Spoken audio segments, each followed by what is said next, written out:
Hi, my name's Rob Greenwood and welcome to today's gear guide. In the modern day and age, it feels a lot like brands are bringing out increasingly more specialist shoes and encouraging us to buy them all so that you've got almost a slab shoe or an indoor shoe or an overhang shoe. But there's actually a lot to be said for one shoe that does a lot of things really well. And that's where the Boreal Crux fits in neatly as a performance all-rounder.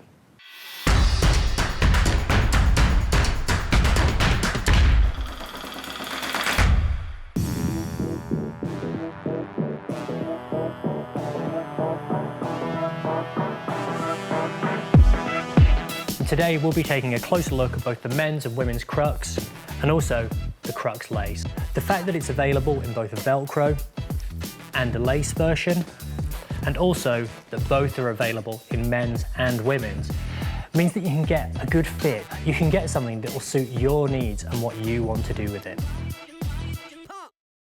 Now, before we go too much further into how it fits and how it feels, I think the best place to start is actually in terms of what we've used it for and what we think it's suitable for.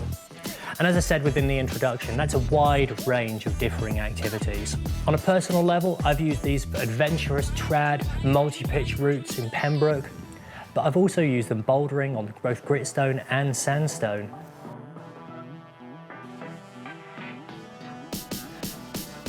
For indoor use, and obviously we've been using them indoors today, it's probably not the most natural choice, partially because it's a little bit more stiff and supportive. Now, the benefit of this is that on edgy rock types, so this is your limestones or your volcanic rock, your rhyolite, they're absolutely brilliant for those precision edges that you need. But on the flip side, they aren't actually sensitive enough to use on things like gritstone, which is why I've used them.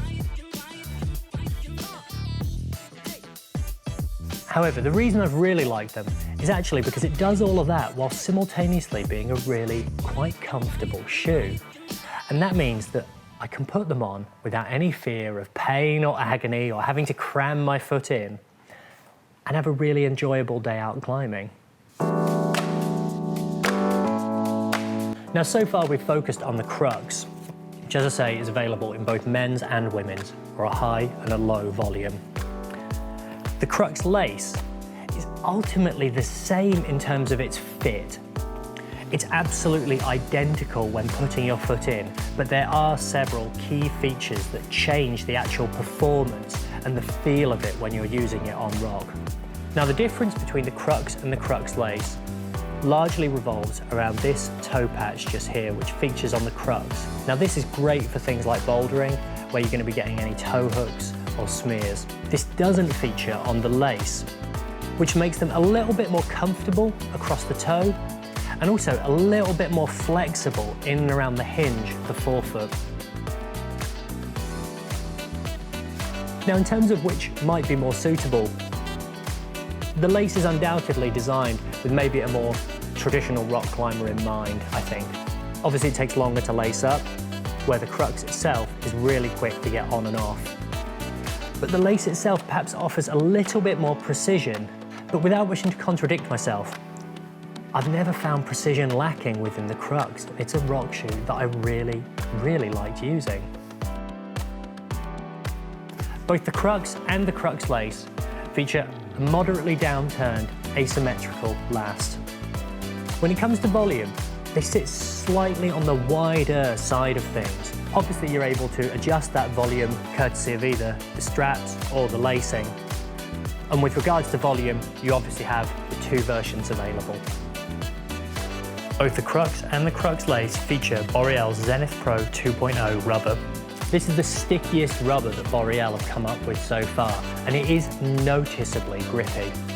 They've used 4.5mm within the larger sizes and 4mm within the smaller sizes. And this is a little bit over the average these days, I would say, which is another factor towards these being more of an edging shoe, because they have got that little bit more stiffness and support. Whilst worn in, they do give in nicely. And as I've mentioned before, that then leads to them becoming a lovely smearing shoe. The other benefit of using a little bit of extra rubber as well is that they just last a bit longer, so you'll get a more durable shoe out of it at the end. Whilst the heel is narrower than some Boreal heels, I'd still say it's at the wider end of the spectrum, but it's shrouded in plenty of rubber and is really good for heel hooking. Boreal, in line with some of the other developments in their range, such as with the Beta Eco, have also used sustainable materials where they can. And in particular, there's a recycled material in and around the tongue, and also recycled rubber in the midsole. So I've really liked the Crux, and in particular, the Crux, as opposed to the Crux lace. It's not that I haven't liked the Crux lace, it's just that the Crux itself does everything really well. It's comfortable, it offers a good degree of performance, particularly whilst edging, but then matures into actually quite a nice, smooth, sensitive shoe. The fact that there's a higher volume and a lower volume version available is attractive because it means you can find something that fits your foot. When it comes to the lace, as I say, it's not that I didn't like the lace, I did. It's just that the original Crux was so strong and did everything that I need that I felt like it was a little bit lacking for me personally. That said, for someone who's looking for something a little bit more comfortable, maybe looking for something that's specifically with trad climbing in mind perhaps, where that comfort around the toe box is preferable, the lace is really attractive. It's just a personal bias that I probably have towards the fact that the Crux itself did everything so well.